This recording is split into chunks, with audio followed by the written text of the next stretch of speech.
What's up, everyone? Welcome to Pat's Chat. I'm Doug Kyed, joined as always by Michael Hurley. Michael, Thursday morning, how you doing? I'm doing great. Should we let the people behind the curtain, Doug, on why we're podcasting at 9:48 instead of I Instead of 8:48? Should we let them nine know? ten. Yeah, absolutely. Let's do it. Your buddy Michael's been working covering the Red Sox and is elderly and just incidentally somehow slept past 9 a.m. today. And I'd like to apologize to you, to any listeners that have become accustomed to early podcast boys. Mm. I blew it today. I can confidently say it will never happen again because I don't know how it happened once. Crazy. Yeah, we had talked about potting at 9. It was kind of left a little bit up in the air last night. So I We were going to do 8. texted Michael at 9, said, "You still want to pod this morning?" And he didn't respond. I was like, "Well, Michael's dead. That's fine. I guess I'm doing the Yeah, pod solo from now on." Because he didn't yeah. respond for like 15 minutes, but I used that 15 minutes to both make and eat breakfast. So it was kind of a wash. Productive time for you. But yeah, anyways, the Red Sox blowing it last night. I'll call it blowing it, even though they never really were in control. Uh, Forced me. Now I got to do it again tonight, and they play at 8. So I'll be very sleepy. Don't talk to me if you see me on the streets because I will be grumpy. I'm glad that Michael told me that they were playing at 8 tonight because I would have turned on my TV at 6 and been expecting the Red Sox, and they would not Yeah, have been on. We'll do Red Sox talk at the end, though. So we've got a big mhm. game coming up this week. Big game. Patriots versus the Bills. It's also at Another night. late night, It's at Sunday night. night football. Yep, another past midnight for this old man and you. I'll probably be up until 2, 3 Yeah. in Buffalo. Then I got a flight early in the morning, so I can't sleep in that day. Yeah, I will say, and this is media and fans alike. For 20 years plus, this was just like 4 to 6 or 7 weeks a year, Right. part of the routine. In the past couple of years, it's been it's been a little reprieve. They had Finally, one night game last year. One. and was it 2 the year before, like Christmas Eve, right? In Yeah. Denver, and Yep. maybe like a Thursday nighter. So it's been a much more this is a welcome. I mean, it's a good thing for the franchise that you're on Sunday Night Football, Yeah. because it took the country a while to recognize that the glory days were over. Like with Bill on the sideline, they were still like, "This is the Patriots." Right. Like remember the Thanksgiving game against the Vikings in Yeah. 22? Yeah. They were like, "The Patriots don't usually make these mistakes under Bill Belichick," and I was like, "Buddy, it's year 3 of this. Move along." But to be back there, I think is good for the Patriots. It's a big opportunity because we'll get into it. We'll get into the Bills being much better than them and all that. But Mike Vrabel loves himself an underdog for the It's week. true. He Yeah. loves cooking up underdog inspiration. So I'm not ruling the Patriots out on this. And with everybody finally watching them again, it's an opportunity, I think. Yeah. And last time I checked, the Bills were favored by 7.5, which, I mean, for modern day Bills Patriots games in Buffalo, that's a pretty low line. That's like, I was Yeah. a little surprised. And yeah, I guess the Patriots did enough against the Panthers. They've been competitive in all 4 of their games this season that seems deserving, but it was still shocking to see. Yeah, that's a good point. I didn't think of it that way, but the past few years, it's probably been double digits for sure. Like 10 and a Yeah. half would probably be the lowest, and it probably got as high as 15 and a half at some points. I'd have to check. I'm not sure about if I can find the history. I'm pretty good at interneting, but Mm. I'm not sure I can get like a history of their. Oh, actually, you know what? It's on Pro Football Reference. So if you wanted me to look it up, I could get it. But I think just anecdotally, you are correct. Yeah. Yeah. It's lower than I thought. And yeah, I don't know. Obviously there's been extenuating circumstances in some of these games. Last year's was, but oh, the one other big thing, Mm. a Bills game in Buffalo in October. This is unheard of. It's going to be 80 degrees there. Mm. I They I used to. I have distinct memories of a few Tom Brady years in September where it's like it's not fun to watch the Patriots play the Bills in September. And, right. and It's been I believe it has been many years since the Patriots have played the Bills this early in the year. yeah, yeah. It's been tucked away and late in the year. Late. Yeah, it's been freezing cold. It's been like kind of miserable to be there, but it's gonna be nice this year, How, which is good. how far back do you want the betting lines? Because I got them. 2020. All right. So last year, Week 18 doesn't count, but the Bills Yeah. were still favored by 3.5 in That Week that 18. game was also in New England, so that's a little That was different too. also not a real game. Right. Last year in Buffalo, in December, excuse me, the Bills were 14-point favorites. There we go. There's a good one for you. In the year before that, of course, Pro Football Reference loves to freeze up computers. So I guess we just will have to wait on that. For a website that only has like numbers and words on it. It's the ads. The year before, the Bills were 7.5. Oh, that was at Gillette. I apologize. Okay. Yep. The freeze. And so 2023, January 8th at Buffalo. That was the game was that the kick return game? Yeah, Nyheim Hines. The Bills were 7.5. So still though, late in the year, they probably didn't have playoff implications. Probably. I'll get you one more. How about that? Yeah, 2022. 2022, the Bills and Patriots. The Bills won 35-23 in January again. So late. Oh, that was the one that was 2022, the Nyheim Hines game. So 2021 would be the wind game, right? Yeah, so that in 2021 the Patriots were actually competitive and decent. So yeah, that line was 4. Yeah, so I guess surprisingly last year was 14, but I guess it hasn't been as long of a dearth as we remember. I wrote something this morning. You didn't read it because you slept in, but what I wrote was comparing Drake Maye's numbers through 4 games this year, career numbers, to Josh Allen through the first year and a quarter of his career as well. And like Drake Maye is significantly ahead of where Josh Allen was at this point of his career. Does that mean anything though? Because Josh Allen took an unprecedented leap in year 3 from being like a below average quarterback his first 2 years in the league to being second in MVP voting and like being one of the greatest quarterbacks. So like, does it mean anything though now that Maye is ahead of where Allen was at the same point in their careers? Yeah, I think it matters. I don't think it guarantees. Like, I don't think it gets misconstrued where people like us or anyone is like comparing them, and then it's not a guarantee that he's on that arc and is going to be an MVP quarterback in 4 years.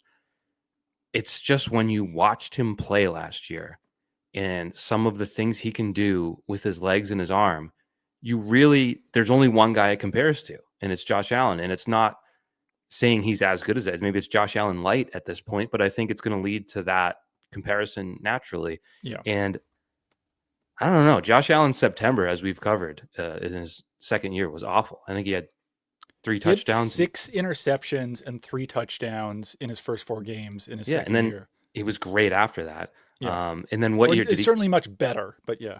Yeah. And what year did he get? Well, I think his touchdown to interception ratio was 28-10. That's second year, if I'm not mistaken. So it was like, it was 20-9. So not even close to 28-10. So completely wrong. But yeah, I mean, it was much better than 3-6. So he was good the rest of the way. What year did he get Dable? 2020? Year 3? I think it was 2020. Like his 2020 season's crazy. The leap he made from year 2 to year 3 truly is like very unprecedented. Remember that 2020 game, the Bills came into Gillette in a night game. It was Monday night, I want to say. And that was the game where there was some controversy because Bill might have said something to the commentators about Josh Allen, like dismissing him or whatever, while Josh Allen was absolutely carving him apart. Diggs was uncoverable. Yeah. And I think we knew going in, but I bet if we went back and looked at my picks, I probably picked the Patriots because like we weren't quite conditioned to see the Bills in that way. Yeah. But year 3 it changed. I do have a modifying take because Dayball's gotten so much credit for that. I'm not sure anymore. I think maybe it was just Josh Allen. It was inevitable. Well, I think Stephon Diggs in his prime played a pretty big part. Yeah. But Stephon Diggs that year led the league with 120 receptions for 1,535 yards. Like, you add that to an offense, you're going to be doing pretty well. Well, one number. I don't think anyone's like this is exclusive past chat. This is no one's on this number unless you did. I didn't read it again because I slept in. Second year, Josh Allen. Mm-hmm. No accolades, anything like that. No Pro Bowls, no anything like that. Wasn't outstanding. Had a really bad start. 4 fourth quarter comebacks and 5 game winning drives. I feel as though that is something you can't learn in April or August.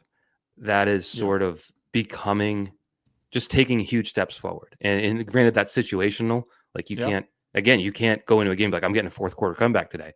But he was thrown into a mix, went 10-6 that year, and then has taken off since then. So I think playing in situations and like we've seen a lot of growth from Drake Maye right now. Like you look at all Yeah. the numbers, they're kind of nuts. That one stat that only '07 Tom Brady has done more than, what is it, 75% touchdown, like whatever it is. Right. Yep. I'm not getting too hung up on it.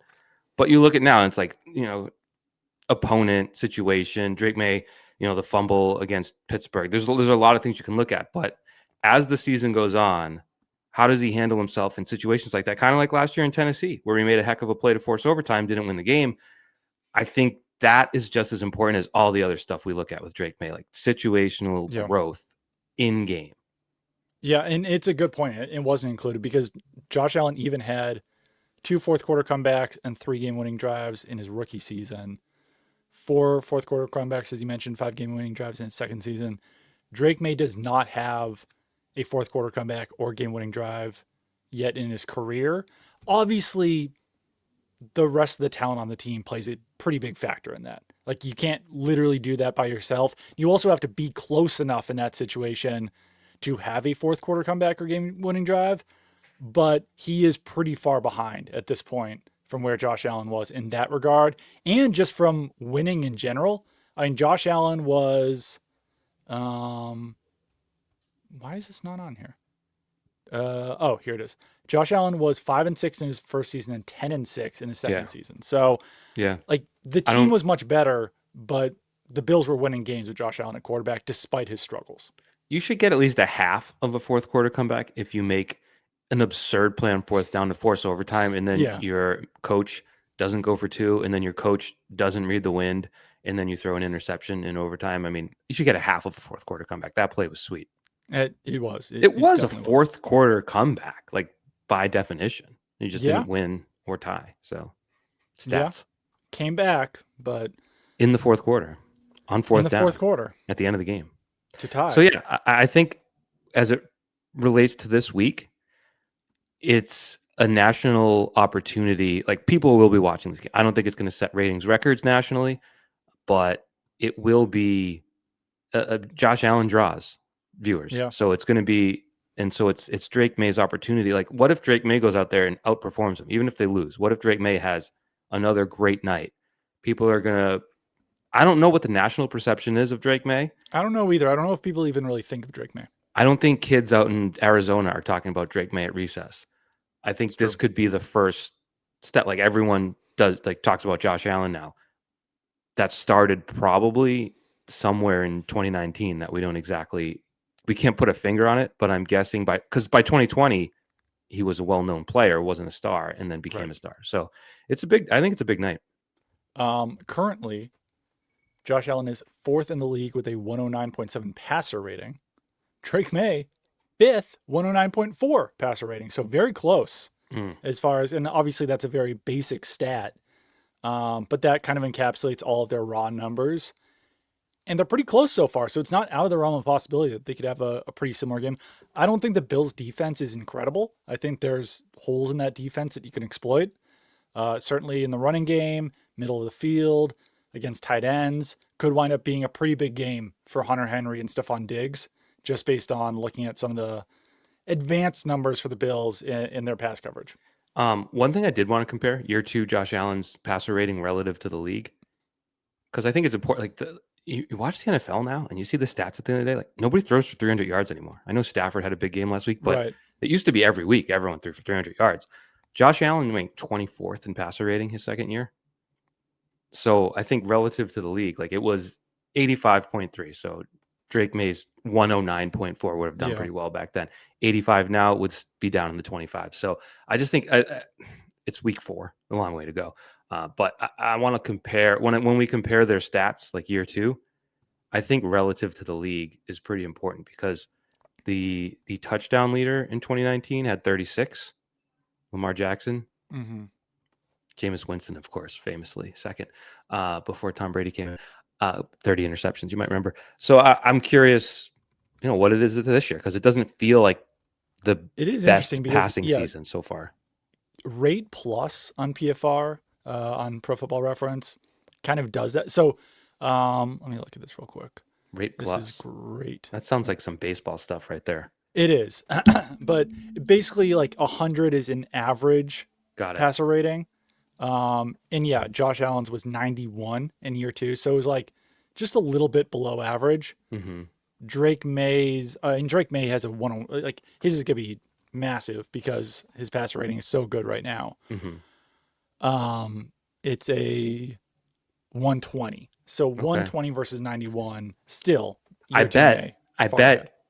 bet week 4 year to Josh Allen was like 12. Oh yeah, it was very low. So Yeah, for it's sure. just it's an encouraging start. I think you can manipulate the conversation any way you want and get out of control. And we're doing the Josh Allen thing because it's only natural, Yeah, but it's a really good start despite things you think he can easily or would hope that he could easily clean up too. So like it's not as if he's playing his absolute best either. right. One area that Allen was way ahead of May in year two was rushing. And I think like this, I don't know, who knows? Maybe I get proved wrong here. I don't think May will ever be as productive of a runner Hmm, as Josh Allen is. really? I think he's got the skill for it. I think he's got the speed, He's not but quite as heavy. he's not as heavy. And I think his coaches acknowledge and possibly discourage him running that much because of that. Yeah. Like Allen runs a ton and he has his entire career. And yeah, he's like 6'5, 240 or whatever it is. And Drake May is 10 to 15 pounds lighter, whatever it is. I don't know the exact numbers. But yeah, he's not quite as built at this point. I think you're right. And I think ultimately how we will describe Drake May as a rusher is picking his spots. And I think that's what Vrabel and McDaniels really want out of him Yeah. because, like his touchdown run last week, he's rolling out to his left. He probably in his mind, running was his second option, Yeah. whereas someone like Josh Allen or Cam Newton early in the careers are running.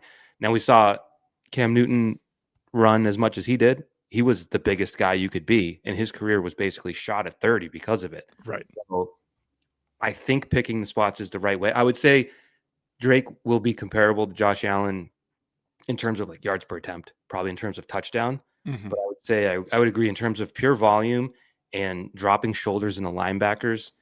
The Patriots are probably taking the right tack by Yeah. just saying, "Hey, just don't do that." Right. Just be safe. Still use your legs when it comes up, but slide, do whatever. Go down a little bit early if you have to. Well, remember the Um, Pittsburgh game? I pointed out the best play of the year so far for him was when he ran over the yeah. middle and slid short of the sticks because he would have broken ribs if he Yeah. tried to No, be a different 100%. player there. Two guys were diving at him, and one was going to hit him in the ribs, one was going to hit him in the head. And he didn't get hit by either. So he has done a better job of protecting himself. He's done a much better job at protecting the football so far this season. Two games with no turnovers, correct? Yeah, week two and week four, no turnovers from Drake May. I think that's a huge step forward for him. I agree. The Sunday Night Football song just got in my head because Mm-hmm. we were talking about it. I believe John Williams wrote that. Did you know that? I didn't know that because Oh, do we yeah, even know it's true yet? it is. Yeah, I watched the documentary on Disney Plus on John Williams. Mm. Incredible. And you obviously know Star Wars and like they barely even did Harry Potter. I'm like, that's an iconic score. It's like unbelievable. But it It's did pretty unbelievable. Like he's Jaws, one of the greatest songwriters of all time. Indiana Jones. Like it's insane. Yeah. I had no idea he did dun dun dun dun dun dun dun dun dun dun dun dun dun. Like it's just part of culture. Like it's crazy the amount of culture. But anyways, John Jen Williams. and I used to do a game where we'd have to hum the theme songs or like the scores to those movies. Mhm. And it does get tricky after a while because like they're not they're so iconic that when you hear it you immediately know what it is. But if you're like humming Star Wars, then someone's like, "All right, now hum Indiana Jones." Your like brain gets broken for a second. That's true. Yeah, Yeah. this guy worked. If you didn't know it, man was a Dun work. dun dun dun dun dun dun. Jurassic Park. Don't forget Jurassic Park. E.T. Da-na-na-na-na. Superman. Oh, E.T. See, I yeah. lost See, E.T. I tricked you. Yeah. Anyways, I think Sunday Night Football we can agree is probably his best contribution. It's Home really good. Alone. We forgot Home Alone. Oh yeah.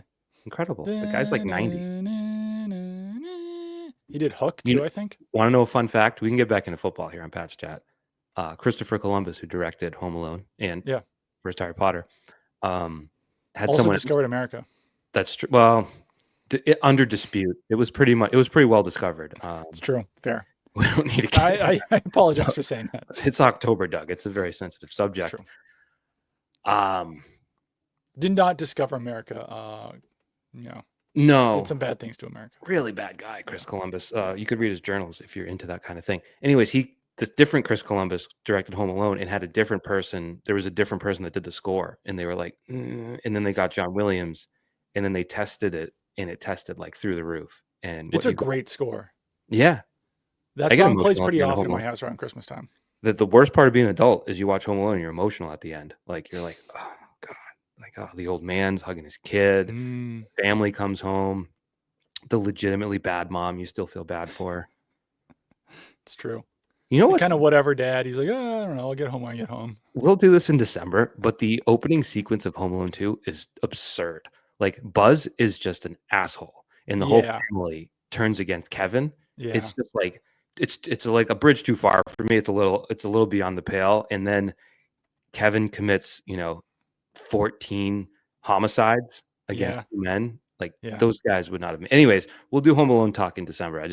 Yeah, you would think so that movie was like a year or two later, and we will do this more heavily in December. But seems like we're like doing it now. you left your kid home alone. It's in the title. A Yeah. year or two before.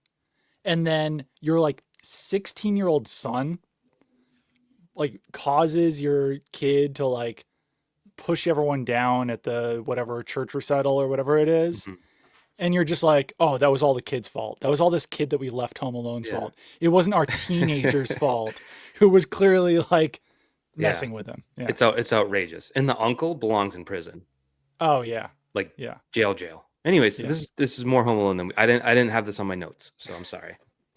It's all right. So, yeah, well, I mean, I'm really looking forward to this Patriots Bills game. Our next topic of conversation on this is someone asked me a question this week for my mailbag. Are we at the point where a loss to the Bills would be a disappointment? And I say absolutely not.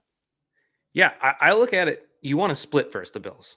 So a loss, okay. Sure, you want to sweep the Bills, but I don't know if it's realistic yet at this point, right? I don't know. Division games, like even when the Patriots were the best team in the league for a long time, they didn't sweep all of their opponents, especially if their opponent was, even when their opponent was bad, frankly, like the Dolphins back in 04. And there's plenty of examples. So I think sweeping the season series can be tough. I wouldn't say it is tough because we've seen it happen quite a bit. But I think you look at that mid-December game, Patriots coming off their late bye, as probably a better target to beat the Bills than this one. But the Bills aren't exactly firing on all cylinders. So I think you should go into this game as a fan. I mean, I guess I don't like to tell people what to do, but here's my going into this game. It is a game that the Patriots have a chance to win if several things go their way, whether that be turnovers, special teams, things sort of outside the mano-a-mano talent versus talent. I think there is a window for the Patriots to win. I'd put that at 18 to 23%, though, Yeah. So I think that's a step forward from a year ago. We probably wouldn't even play back the tape. We probably were like, well, this is going to be a waste of time. Right. Yeah, no, 100%. But I also, I can't get on board with being like, oh, if they don't win this game, it's a disappointment. There's no moral victories. Like, if they lose by 3 points, if they lose by a touchdown even, and it's close the whole time, I think you feel a lot better about this Patriots team after that than you even do right now. Like, this is a Patriots team that lost to the Raiders. The Raiders are terrible. Yeah, they Steelers are 3-1, so that loss looks a little better week by week. But like, there's really no excuse by the end of the season. If we look at the fact that they lost the Raiders, there's going to be kind of no excuse for that. Well, it also goes into what we said last week. Like, you look at the schedule after this for the Patriots.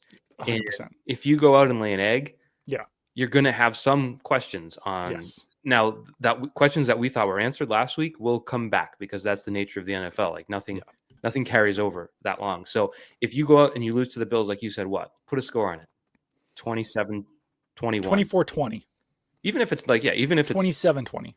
Even if it's 5, 6, 7, 8, 9, 10 points, but it's competitive, you're going to be like, all right, they're going to roll over the Saints. They're going to roll over the Titans. They're going to roll over the Browns. They're going to roll over the Falcons. And then you've got a decent little season cooking by Thanksgiving. That was an incidental cooking pun. But I think that's like, if you go out and you lose 30-3, we're gonna have conversations next week. Like maybe they're just spiky, inconsistent, like good weeks, bad weeks. So I think that's if you call it a moral victory, I guess we're just doing semantics. But it's more than that. It's proving you can compete in the NFL. Like I don't Yeah. think it's a moral victory, do you? I don't know. I like moral victory. I think moral victories exist. And I think that if they do keep it close, I think it's close enough to moral. Like, I hate you. Like, It it gets does kind of bastardized by stink. like people that use it like a pejorative. They're like, "Oh, I bet you believe in moral victory." Right. Like, well, they don't help in the standings or anything, but the It games is have kind of meaning. boring after a game if the Patriots have one of those moral victories to write Sorry. the moral victory story. Sorry Just about because, that. like, players are still bummed in the locker room. None of them are going to be like, oh, this is a moral victory at least. So, like, I don't know. It's hard to write about. It's hard to talk about. But yeah, if they keep it close against the Bills, if they lose close, you're going to feel a lot better about them winning however many games over the next four that are all very, very, very, very, very winnable. I just searched my name and then moral victory in 2021. I wrote no moral victories, but it's hard to not feel good about Patriots loss. Oh, I got an ad. I got an ad coming up. They lost to the Dolphins. Mac Jones rookie year. Mm, It's hard not to feel good about Patriots and Mac Jones after week one loss. I don't. They did have a decent season after that, so the moral victory was helpful. And then I would say this one in 2022, moral victory or not, the Patriots learned they can compete with the NFL's best, and OT lost the Packers. That one was wrong because 2022 went the wrong way. But mm-hmm. I thought because Bailey Zappi came in and Hoyer only played like a series in that game. Right. Yeah. And then Zappi led them. They were kind of cautious in overtime, but Yeah. I felt like that was a sign that Yeah. that team could compete. So I'm 50-50 on assessing moral victory. But I said moral victory or not, so I might have been against it on that one. I'm not going to read it. God, no. I'm not going to read it, but I'm just reading the headline. No, I think that's fair. God, yeah. It's Well, amazing actually, how many bad seasons there's been. can I Bailey Zappi. can Where I is he now? Browns? Chiefs? Where is he? not the Chiefs. I think he's on the he was on Cleveland to start the year, the practice squad. Can I actually read my lead because I think it applies to it's kind of what I He's said. with the Browns. Oh, excuse me. They don't have enough quarterbacks there, so that's a good place for him to be. Can I just read my lead from 2022 because Yeah. it's relevant to right now? Dateline, Boston. Great job.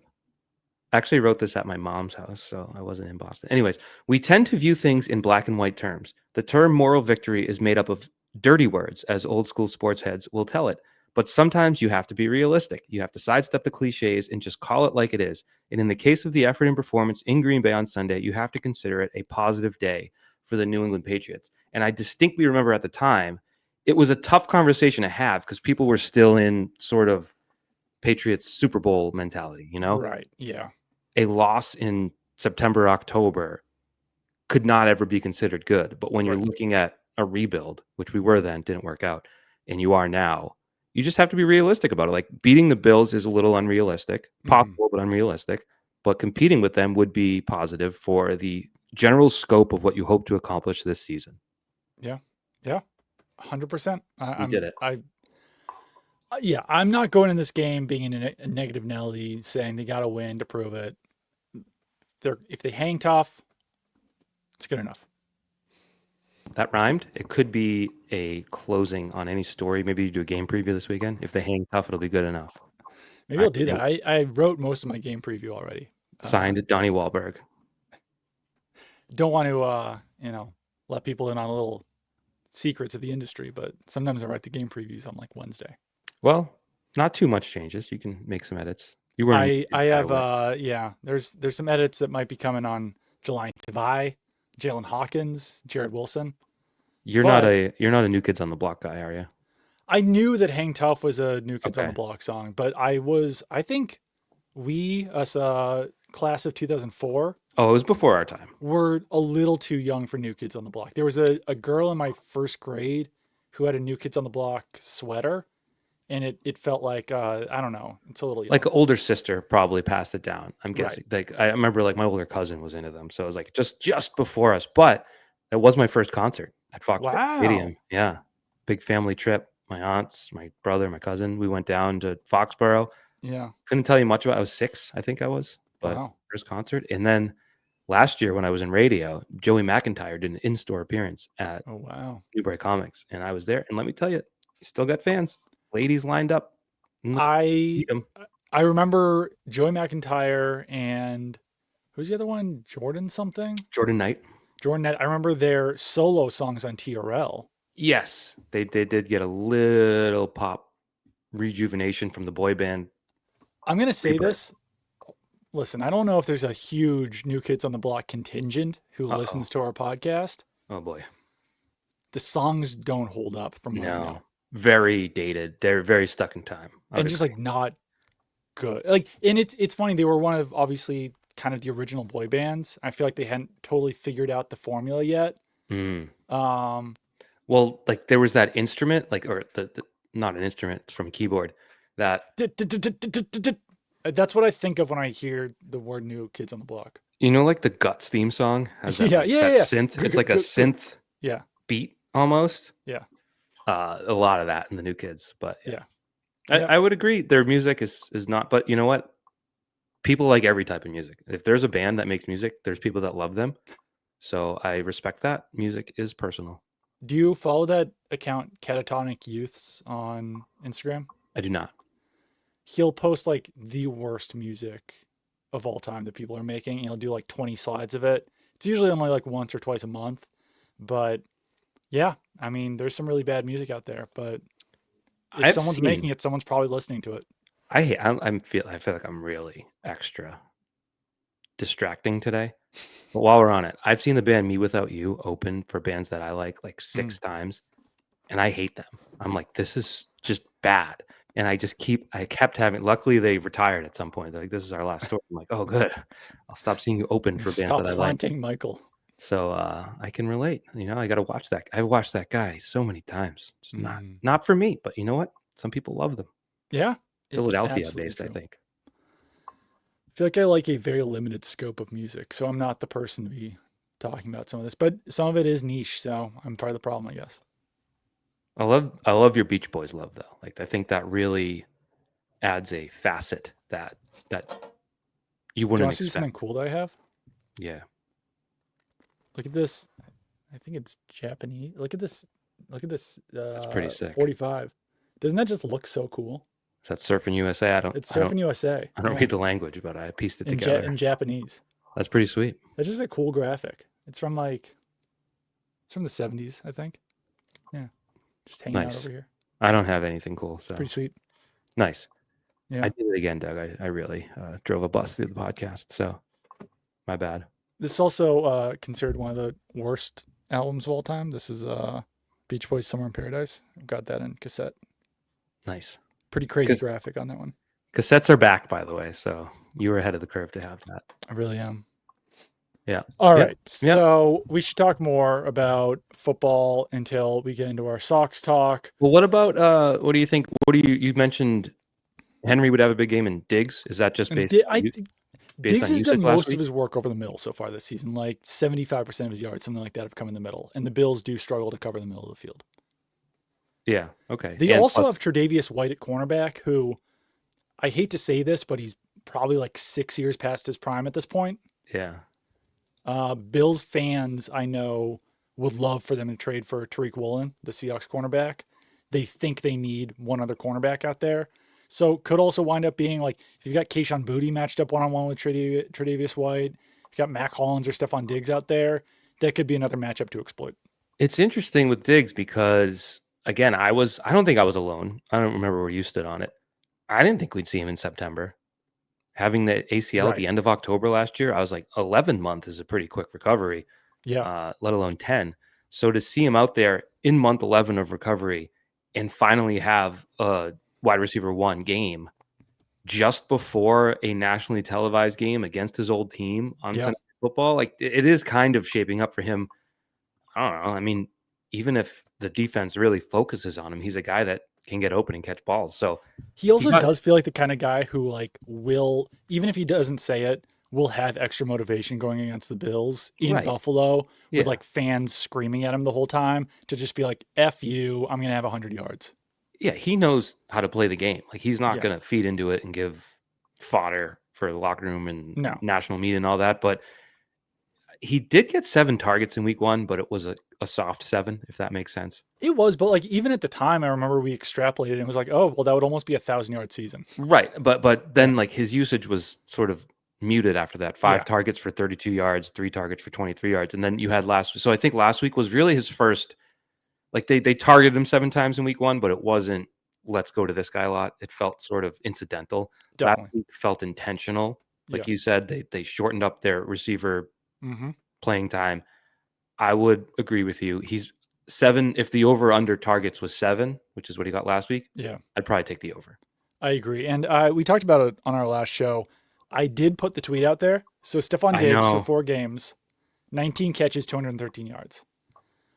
Other guys, other wide receivers who have been available for the Patriots, either realistically or not, only DK Metcalf is having a better season. 15 catches, 261 yards.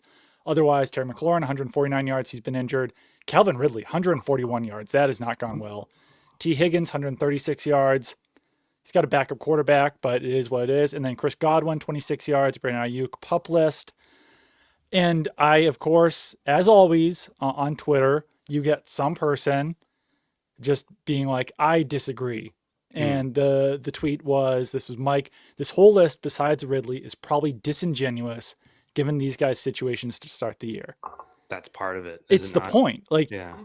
You're not Stephon Diggs. You're not saying like Terry McLaurin sucks. Right. You're saying this is his output so far. Yeah. Stephon Diggs recovered faster than Ayuk and Godwin. And of course, I got another one.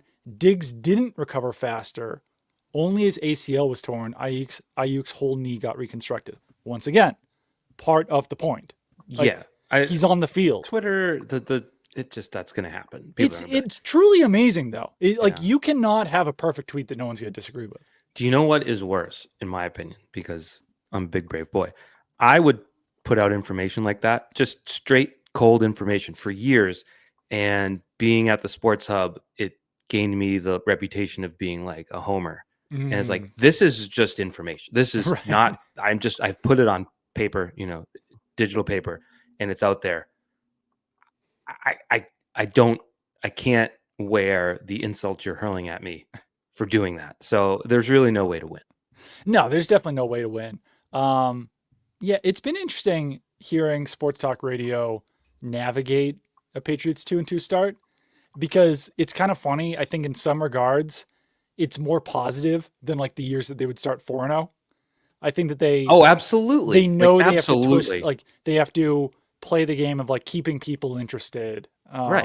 Well, again, that was like the Patriots would go 13-3 every year and go to the Super Bowl. And I would say, this is a very good team. Yeah. And they'd be like, oh, Hurley, well, big surprise there. And it's like, what's wrong with you? Like, how am I wrong? But now they've been bad. And I would say the Patriots are pretty bad. And it's like, surprising to hear you say that, Hurley. Shut up. I'll slap you in the neck.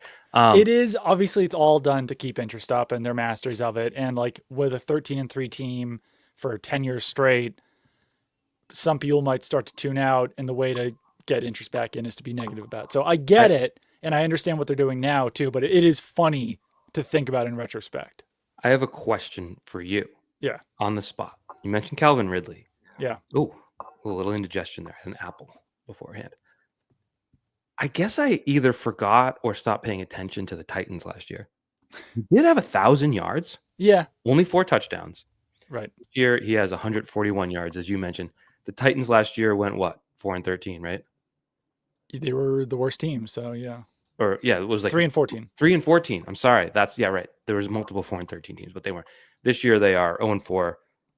Pretty sure they're the worst team in the league. If not, it's the Saints. Yeah. They're in that bundle. The Panthers have won a game, so they're not there.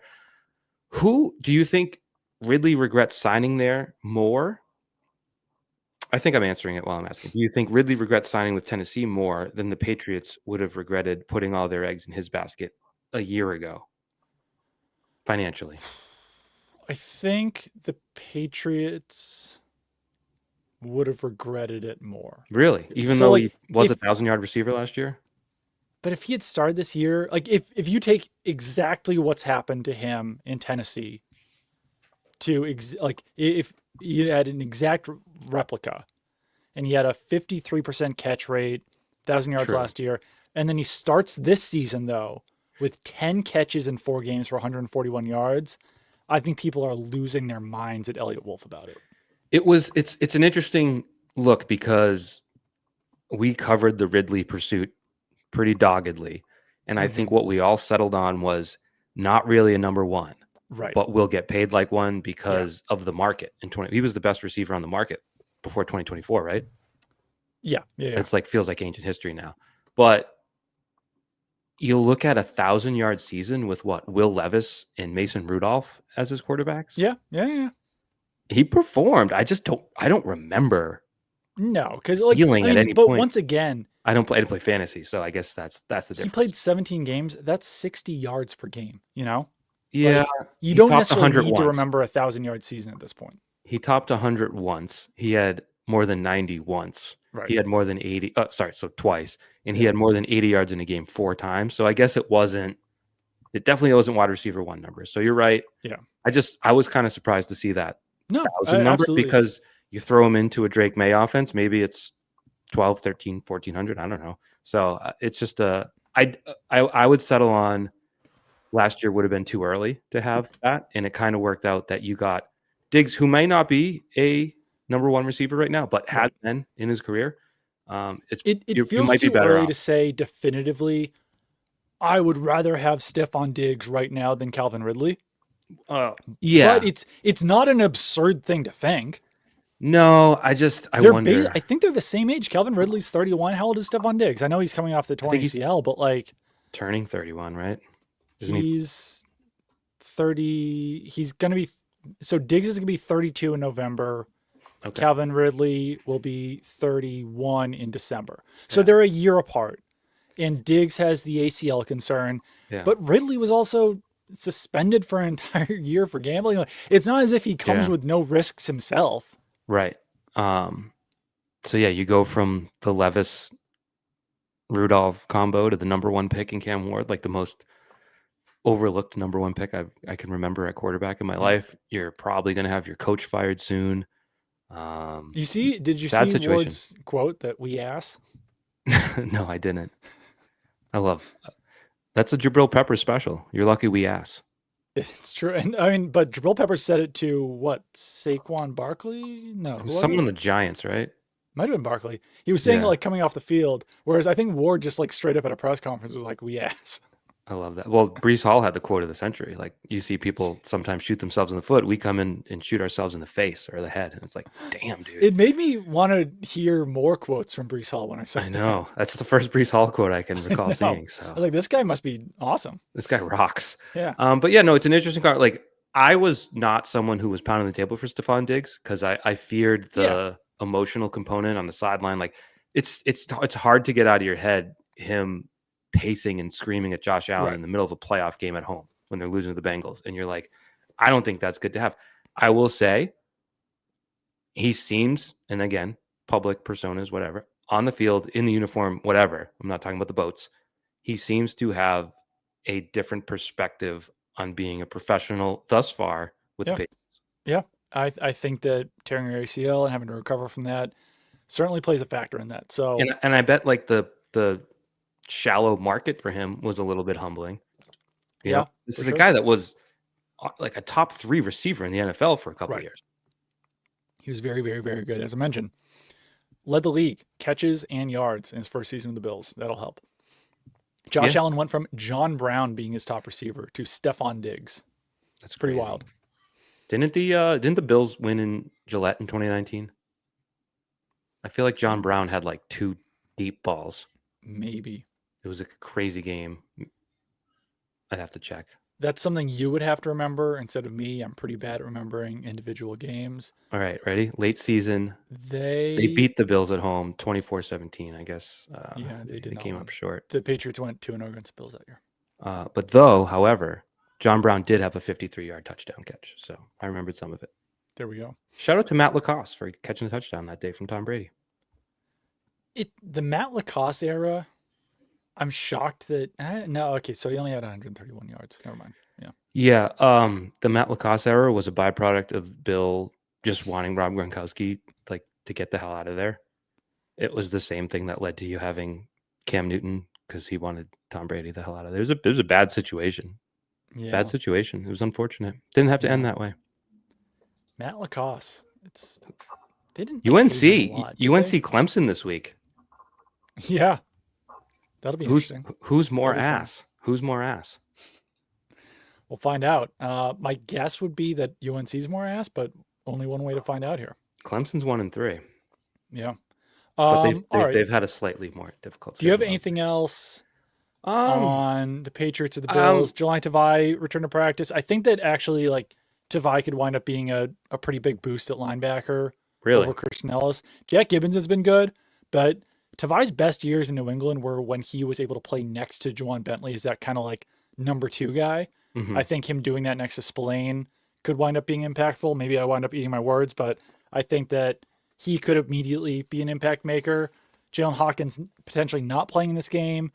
Not great, but at least you do have Kyle Duggar behind him. I don't think that's necessarily like the worst depth.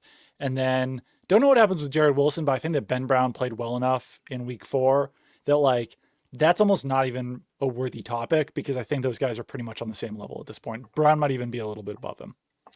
Yeah. Interesting. It's not great when you say like Tavai should be a boost to the linebacking core because that's no, especially how he played, last year. Yeah. I would say 2 things. One, the Bills had to sign a punter off the street, so watch out for Marcus Jones. It's gonna be hard to avoid him if you're just trying to live out there. Secondly, though, while we all do the Maye Allen thing because we are a quarterback obsessed nation, as I always say, like James Cook could kill them. Cook's good. Then maybe the best running back. I think he's second in rushing yards, leads the league in rushing touchdowns. He's been really good so far. Something to consider when, like, if the Patriots just can't get off the field. Yeah. And Josh Allen is like 9 for 14 in the third quarter. That's why. It's because James Cook might be on his way to a 160-yard, 3-touchdown type of day. So I don't know. Like in the old days, we'd say this is how you slow down James Cook. I don't know that they have the personnel to the point of what you were just saying to really, like, even if you put all your focus in on that and Josh Allen's the other quarterback, there's going to be defensive issues. Yeah, there will certainly probably be defensive issues, but just from a pure run defense standpoint, if Tavai does come back, I think that's a boost over Ellis. And the Patriots have been good at stopping the run this season, but I'm still kind of waiting to see if that's legit.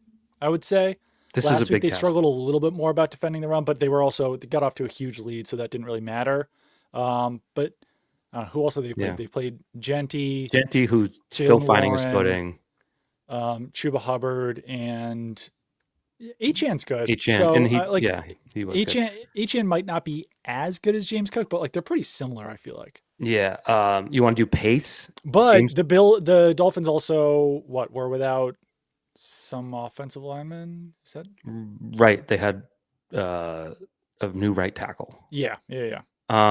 And a new guard because Cole Strange has been starting. Yeah, he didn't play that week. He didn't play that game, but they did have a different backup in there. If you want to do pace talk, James Cook is on pace for a 1,700-yard rushing season. So pretty good start for him, averaging 100 yards per game, which I would consider good. So he is probably going to be more of a factor than even Josh Allen if the Patriots run defense can't stop him, which I would be surprised if they can. I think having Christian Gonzalez for this game obviously is big. It's been really interesting to see the Patriots just literally playing sides with cornerbacks. Christian Gonzalez only played on one side of the field last week. The only time that Carlton Davis has traveled at all was against the Steelers, but otherwise he's only played on one side of the field. So the Bills are probably going to be the ones dictating matchups in this game, which when you're dealing with Keon Coleman and Khalil Shakir, like it's not the end of the world. You'd probably rather have Gonzalez on Keon Coleman, but neither one of those guys is like prime Devontae Adams or anything like that. Yeah, I don't like when teams do that. Just play sides. I don't like that. It's a little odd. I think that I would watch. Well, I remember I mentioned Revis the other day with his Bucks year. I remember covering the Patriots Bucks the year Revis was there. Right, they came here, and the Patriots Revis was playing one side, and the Patriots would have some formations that led to James Devlin. I was just going to say Devlin. Lining up wide left. And who was on James Devlin but Darrelle Revis? And I'm like, yeah. you've just neutralized their best defensive player Right. with the easiest strategy you could come up with. And Yeah. I don't enjoy that. I don't like the decisions they made last year against the Rams, obviously, when they were like Puka, Cooper Cup. Are you saying you don't want to see Christian Gonzalez face off against Reggie Gilliam this week? I just don't Is that what you're think telling me? that is such like a Pop Warner Little League strategy. Like you play the left side. Yeah. Yeah. I think when they're going up against legitimate number one receivers, as they did against the Steelers, that shifts a little bit. Yeah, I would And hope. the Steelers was especially, it made sense just because like their other top wide receivers, Calvin Austin, and just made so much sense to have Marcus Jones up against him because they're the same size human being, whereas DK Metcalf is like a foot taller than Marcus Jones. So I think they will travel when they deem it necessary. But this is a game where I don't completely hate the strategy. Yeah, you're probably right. I mean, I think to me, Kincaid is their biggest threat in the passing game. I worry a little bit about Kincaid in this game. I think that he could wind up having a good game. Although Marty Mapu covered him pretty well last year. Interesting. So we might see a decent amount of Mapu in this game. The Patriots are riding a 1-game winning streak against the Bills. So let's see if they can keep it rolling, Doug. We got another London game this week? Yes. Last week was Dublin. I know. The Vikings stayed overseas and are playing again. So if you enjoyed watching the Vikings last week, guess what, buddy? Buckle up. You get to watch them again. From that team, I'll tell you what, the Kevin O'Connell, what did you call it when like everyone in the national media drops to the knees and raises their arms in praise? Worship? Yeah, they're like, oh, he did it with Sam Darnold. It's like, well, I'll tell you who he's not doing it with is JJ McCarthy and who's the quarterback? Wentz. Carson Wentz. He's not doing it with them because they are a tough watch. I will say as a did it with Carson Wentz in week 2, but that was against the Bengals, who are horrific. Yeah, even then, like I hate to do this. I hate to say it. I hate the words that are about to come out of my mouth. But as a new fantasy football player with Justin Jefferson and TJ Hawkinson, you're watching and you're like, this is bad. Like they keep last week they finally fed Jefferson, probably to their detriment, but like it's not in the way that a good team would utilize a player of his caliber. So like I don't know. We get to watch them again this week. So lucky us. That's 3 primetime games or 3 nationally televised games for the Vikings in 5 weeks. It's a bit much. I plan on watching a lot of football on Sunday, though. With that Sunday night game, I'll be in Buffalo. Maybe camp out at like at Wing Nuts or something like that, starting at 1 o'clock. Watch as much games as possible. Maybe even earlier because we could catch the London game. Maybe noon. I have bad news for you if that is your plan, because as the baseball boys crack their knuckles and get to work. Oh, yeah. The Red Sox, if they advance, which is an if, will be playing at 4 o'clock on Sunday, which would make I'll be at the stadium by then. Okay. And your Mariners, I know, that'll be nice. Are playing Ichiro back in the lineup I saw yesterday. I saw that in the scrimmage. They play Sunday at 8. Oh, that sucks for you, Doug. I'm sorry, but it's game 2, so you'll be all right. Saturday night, though, I'll be watching it somewhere in Buffalo. That's fun. That's fun. It's going to be, I'm going to say Guards. I think the Guards are going to take care of business. They had a great comeback win over the Tigers in game 2. I think the Guardians have a little bit of magic. I think the Mariners will beat them. And I think either the Red Sox or Yankees are going to beat the Blue Jays, to be honest with you. I think it's possible. Yeah. Blue Jays just feel like a sitting duck. Like there's teams that are sitting around and you're kind of like, they're going to get smoked. And then there's teams that are like, I feel good about the Mariners. Yeah. By the way, you mentioned Vibes at Safeco Field, whatever it's called now. Yeah. They had their scrimmage yesterday. Yeah. Opened it to fans for $10. Sit wherever you want. You had 2 teams. Each row was on one. Yeah. And I saw a post on Threads, which I don't use, but on Instagram they come up sometimes. Yeah. And it was like the vibes were immaculate, apparently. Like everyone was just like cheering the grounds crew. Everyone was just, it's like basically a pep rally. When Seattle I know that you hated the 12s back in the day, but like still do. Seattle fans really rally pretty hard around a team. And like when they're struggling, it's not, I'm not like, they're definitely not front runners, but like when the Mariners are struggling, you're going to get like 20,000 people at the park. You know, it's not going to be like, it's not going to always sell out necessarily in those, but when they're good, like the entire city is so into it that you see something like that where a scrimmage gets the vibes to be immaculate. Do you know what's an insane sports thing? Like this is technically baseball talk, but I think it applies to all. If you enjoy or follow professional sports, you will agree this is insane. The wild card round was not set until Sunday, and all these places had to sell tickets to 1, 2, or 3 games. Right. Not like, and so I was watching the Cleveland game in game 1, and the whole upper deck at the start, I'm sure it filled in a little. Yeah. The whole upper deck was empty, and it's like, well, because 2 days ago everyone had to work on Tuesday. They couldn't Right. just. You're playing a day game in 2 days notice. It's nuts. Like, is Cleveland in the central time zone? It got to be, right? I don't think so. I think No. Ohio's Eastern. So you got a 1 o'clock game on a Tuesday. And it's like 2 days notice is not enough for most people with real jobs. But it's kind of a crazy thing. I've been covering the Red Sox, which is why I slept past our podcast today. Yep. And you want to see evidence that Michael can change his mind? Oh, absolutely. Everyone was killing Nate Eaton for not scoring on Yeah. Masataka Yoshida's infield single. Yeah. Saying like, you got to score there. And it was obviously a bounced throw that got a little bit away. Yeah. And I'm like, you can't expect him. All the stuff's happening behind him. I know. And if you're going full bore around third and just running, because it's like if the third out's made, the third out's made. Yeah. But then the throw to first is just late, but chest high. Ben Rice can easily just pivot, throw home, and get you with ease. That was my thought. And I'm like, people are just being a little hyper intense to a playoff game. Mm-hmm. But then I watched that high home replay, Doug. There's no excuse for not scoring a run there because you're Nate Eaton, right? Your best asset is your speed. Yeah. He's on second. He's ground ball up the middle. He burst. He gets to third at the same time that Chisholm fields the ball on the dive. And he's looking at it. And instead of bouncing off the base, heading down the line toward home, he's moving back toward third. And if you look at that replay, Ryan McMahon, the third baseman, is like 22 feet off third base. He's basically playing shortstop. There's no reason for Eaton to be closer to third base than the third baseman. There's no way he can get out. So he should have been anticipating a chance, like a 1 in a million chance. And then Dave Roberts would have scored. Dave Roberts would have scored, and the Red Sox would have taken the lead. I know so many him things and Kyle Hudson are like predictive, but like to predict that the throw would get away even a little bit there. You got to be aggressive and anticipating. You got to sense the opportunity. And even then, running past Ryan McMahon at shortstop, you've got to know no one can get me out here. Now, granted, Kyle Hudson, the third base coach, is always in the friggin' way of people. Like, he will stand almost fair and get in people's way as they try to score. I think he's a horrible third base coach.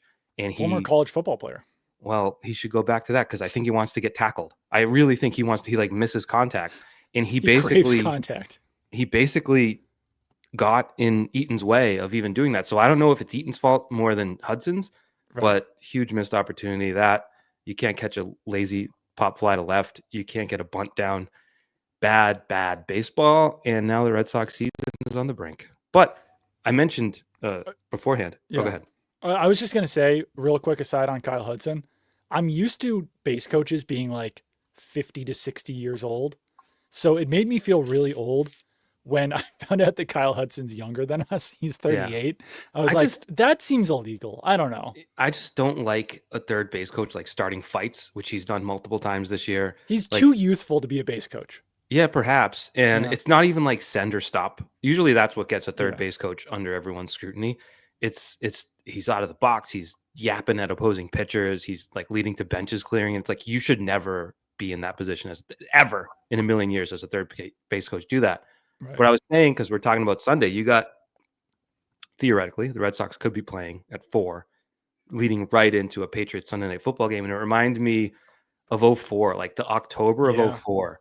I remember the Patriots Seahawks. I want to say Deion Branch. Was it Deion Branch? Someone made an incredible diving catch. No, it was Bethel Johnson. Bethel Johnson with a great diving catch against. And like you just watched at that point, the Red Sox were probably higher stakes, obviously, because they hadn't won yet. Even though like Patriots in October having won 2 Super Bowls was kind of all right, I'll watch this. But Boston sports fans had those weekends where it's like Red Sox playoff baseball supported by a little Patriots game against whoever. And it's like, those were the salad days. So definitely could get a light version of that this weekend if you do have an ALDS to watch before a Sunday night football game. Should be nice. It really should be pretty nice. closing the book real quick on Kyle Hudson, by the way. We're not a Hudson podcast. Illinois wide receiver. He had two 400 plus yard seasons. 469 yards in 2005, 403 yards in 2006. He was a receiver, you said? Wide receiver. For Illinois, that feels like a decent number of receiving yards. That's what I'm saying. Like there were some people maybe at that time. I guess Wes Welker hadn't existed yet, but like you'd probably look at Kyle Hudson playing for Illinois and be like, could he be a Patriots target? Could he be an undrafted free agent for the Patriots? True. You know? True. Yeah. I'm trying to look. So the Patriots played the Seahawks October 17th, 2004. They won 30-20. Do you want to know anything about that game? Matt Hasselbeck, 349 yards, but no touchdowns. Did throw 2 picks. It's hard to do. Tom Brady, 19 for 30, 231, 1-1. Not a great day for Tom Brady, but I just wanted to. But Bethel Johnson had 1 catch for 48 yards. So there we go. Great. And that was that was the same day as Game 4 of the American League Championship Series. So you'll remember Friday night, Game 3, 19-8. Game 4 gets rained out on Saturday, which is a good thing because we've learned since then that the Red Sox all got hammered after Game 3. Just if they had to play Saturday, they would have lost 19-8 again. Instead, they get an extra rest day. Game 4 starts that Sunday night, and it's like that's the beginning of history. They should make a documentary about that. I forgot that it was rained out. Yeah, I forget who shared it recently, but they went over to someone's house, like Ortiz's house or someone, after Game 3, and they all just drank all night. So in Game 4, I've probably told this story before, I don't know, but like some kids from Emerson went down to Fenway, and like tickets, you could get in the door with scalp tickets for like $20 or something. It was like people were pretty down. People were down. People were out on the Red Sox. Same old Red Sox. I didn't do it because I just was like watching the game at the dorms. But then the next day, after finding out about this, we were like, oh, we should go down there and like see if we can get cheap scalp tickets. Was no longer the case at that point. You could not get cheap scalp tickets. But my friend Jim and I paid off security guard to get in to Fenway Park for Game 5. Wow. We got in around the you did tell inning. Me this. I don't know if you told it on the podcast. Got in around the 5th inning. Still got to watch 9 innings of baseball because I went to the 14th inning. That's true. And it was one hell of a game. Standing remotely, obviously. We didn't have seats. Right. But we were standing behind home plate to watch that game. It was great. That was pretty normal. We were actually a little bit further down the first baseline. But yeah, it was great. So I have a great memory. I'm forgetting the 2004 Patriots win over the Jets, which was the same day as Game 2 of the World Series. They beat the Jets 13-7 at Gillette in 2004. I will say that the Patriots were definitely getting a little bit overshadowed in this era. A little bit, I mean, especially in October, but Vinatieri had 2 first-half field goals, Chad Pennington with a QB sneak to go up 7-6, and then David Patton scoring before halftime, and that was it. 13-7. No score, no points in the second half. That is how like a lot of those wins would go because they were on that winning streak at that point. And it was just like they would just kind of win boring. It was well, Corey Dillon had 115 yards. So I'm guessing if I were to look at the time of possession, pretty even. The Patriots actually were 2 minutes behind the Jets. So. I do remember Halloween that they lost the Steelers? It was around it might have been exactly Halloween. Do you know what's crazy? Do you know who the Jets' leading rusher was week 5 or 6 of the 2004 season against the Patriots? Was it Curtis Martin? It was Curtis Martin. Didn't really. I would not associate him with the 04-05 Jets, but he had 1,700. He played for a long time. He had 1,700 yards that year. Yeah, I had forgotten that. My 2004 World Series story is I had tickets to see Metallica for the first time in October of 2004. They played 2 nights at the TD Garden, TD Bank North Garden at the time, I believe, right? Probably. Right? Or was it Fleet Center? It was still the Fleet Center. Yeah, probably still the Fleet Center. I don't know when the TD came in a couple years later. I think it was later. I might be wrong, but yeah. It was Fleet Center. So they had 2 concerts, October 24th and October 25th. And somehow I had tickets to October 25th, which was the day off between games 2 and 3. Wow. Because like that is a crisis for an 18-year-old. Yeah. The Red Sox in the World Series for the first time since you were a little baby in a onesie. Yeah. That would have been a real decision to make, and you couldn't watch on your phone back then. So I got Metallica in between two World Wow. Series games. So it was pretty special. You did not have to. Well, you benefit from no rain in that situation. Right, rain out game two would have been an issue. Yeah. But yeah, that was yeah, because they didn't rain out either game one or two. I was walking around before game two because that's when Schilling pitched, right? I think so. He pitched game two. Yeah, he won game two, and that was coming off the bloody sock game. Right. So I was walking around Fenway because my future wife, current wife, was not my wife at the time. I wasn't married at that age. Your ex-girlfriend then? I guess my wife is my ex-girlfriend, Yeah. right? Yeah. She went to BU, so we were just kind of walking around Fenway area, like getting a feel for it. The riot cops were all, Yeah. Oh, the yeah. Citizens Oh God. Bank Yeah. in Kenmore, like they were in a little triangle, and I was like, can I use the ATM? And the guy was just like, I was like, oh my God, don't hit me with your club. But we saw Schilling pull in to like the players lot, Mm, and he looked pissed. And I guess after the fact, we learned like he had to have something else right. clipped to his ankle. But Yeah. fun times. '04 was fun. I wish Was fun I could go times. back for a day. It'd be fun. Yeah, it'd be wild. We'd be. I think if we did that though, we'd be pretty bummed about the speed of the internet. True, but you know what we would do? We would start a podcast, and we would be billionaires right now. It's true. It's very true. Damn, damn. We, us and Bill Simmons. We would have beaten Bill Simmons to the punch. I know. I was an original listener of Bill Simmons, which basically means that I was an original listener of podcasts in Pretty general. much, right? It was Like like I used to. 2006, 2005, 2006. I didn't get into it till like '09, so you'd have to tell me. But Yeah. I had an iPod Touch because iPhones were really cool, but I obviously couldn't afford one. But I Right. could get an iPod Touch, and I would plug in with that big, fat, chunky Oh connector, yeah. download the BS report, get it on my iPod Touch, and Yep. I'd listen to the podcast on my iPod Touch, which you had to go to great lengths just to listen. You had to download and then Oh yeah. plug It was it a in, process. unless you had Wi-Fi, which I don't believe. I don't know. It must have had Wi-Fi, right? The iPod Touch. Yeah, that's I good. genuinely don't know. You must have. It must have, because you had email and stuff. Right, Yeah. then probably yeah. I never had an iPod Touch. Oh, it was sick, bro. Everyone was like, "Nice iPod Touch. Can I I play had a Angry Google Birds? phone and an iPod at the time. Can I play Angry Birds on your iPod Touch, bro?" I don't know. Can you? All right, I think we're good. We've done Sox talk. We've done baseball boys. We'll be back Well, on Monday at some wait. point with booms and dooms. Yep. Double prediction: Oh, Patriots and Red Sox. Because this people will listen to this after the Red Sox game, so you better not screw it up, Doug. Patriots. I'm going losing 31-27. Okay. And I guess I'll go Sox win. I don't know if I feel it fully in my heart, but Really. I'll go Sox win. I've got Bills 30-20. I think James Cook is going to be too much, but the Hmm. Patriots will do some stuff on offense that'll make you feel good. And I'm trying to get the exact score of what I want. Red Sox 11, Yankees 9. It's going to be a lot of Wow. runs tonight in the High Bronx. scoring affair. You've got two rookie pitchers. You got Cam Schlittler, who's from Yeah. Walpole, pitched at Northeastern, pitched for Harwich in the Cape League. I forgot it's early Uh, tonight. Connolly Early, who's pitched 4 times in the major leagues. So wait, Should why is it early instead of Giolito?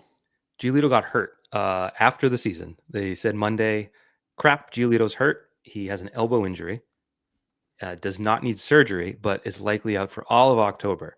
Jeez. So not only that, but you have a number Forgot. 2 starter in a clinching opportunity, and you yank him in the third. That was so crazy, and I don't hate it, what Yeah. Alex Cora did in game 2, because, excuse me, it was only 2-2. But just the contact was threatening. There were Yeah. some loud outs. They were Yeah. squaring the ball up. Now, granted, Alex Cora pulls him, brings in Justin Wilson, who's not very good. And Right. Wilson gives up a 109-mile-an-hour screamer to right. It just happened to go right in Nate Eaton's face. Yeah. So if that's 10 feet left or right, Cora's probably getting killed today for that decision. So pretty That's true. crazy. But I think tonight's going to be like just a lot of runs, finally, for both teams. Well, we'll see how it goes. I'll be watching. I'll be split screening with baseball and football. By the way, a lot of ESPN haters for Wednesday's game. because of the TV issues. Tuesday, game 1. Tuesday, yeah, Tuesday. I'm Jittery. losing track of days. But Monday Night Football, ESPN's got a split screen on their app that you can watch on TV. That's like kind of sick, and you just have to move over to get the audio from one game versus the other. So Like when it they was have pretty 2 sweet. games at the same time? Yeah, when they had the 2 Monday Night Football games at the same time. Did it put them side by side Yeah. or stacked? It was side by side. Why don't they stack it? It's 16 by I 9 know or it would be widescreen. it would probably make more sense to stack it, but maybe you could adjust it that way. But I did a podcast with Bill Barnwell after those games where I had to discuss both of them, and like it worked perfectly to watch both games at the same time. Yeah, I was desperate watching Jets Dolphins for the other game to start. Yeah, I and was then like, that one please. was even worse. And then I was like, oh crap, Yeah, this is bad too. But yeah, I think that the Jets Dolphins game is relevant to the Patriots yeah, in that moral victory or not, I think you can really settle in as the second best team in the AFC East if you play well in Buffalo and then win your games coming up. So yeah. opportunity there because those teams not very good. No, it's 100% true. Okay, we are getting out of here. We'll talk to you guys on Monday at some point. We won't be able to do a Sunday night podcast unless Michael's still up at 4 a.m. Which, You never know. with his new sleeping until 9, who knows? I'm like College a Michael's teenager. back. I'm a teenager, baby. Yep. All right, we'll see you. Goodbye. Bye.